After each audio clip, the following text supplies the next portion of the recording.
এই যে বিবাহের যে খাবার দাবার আমরা নারী মেয়ে পক্ষকে চাপিয়ে দিই না যে এতজন আসবো, এটা হারাম,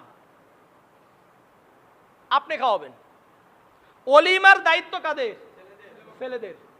আপনার যদি এত প্রেস্টিজ থাকে, আপনি আপনার স্ত্রীর বাসায়, আপনার শ্বশুরের বাড়িতে, অথবা আপনারা যারা বাবা হয়ে গেছেন, খুব বেশি খাওয়াতে মন চায় আপনার কাদেরকে?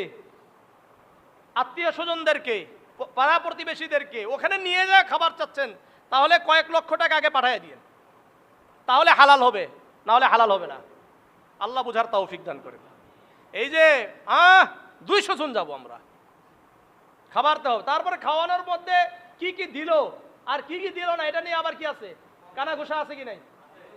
এই জায়গায় খাবার দিয়েছে, ওই জায়গায় খাবার দিয়েছে, কত সমস্যা। আর এই ভুল ধরা হয় কিন্তু বরপক্ষের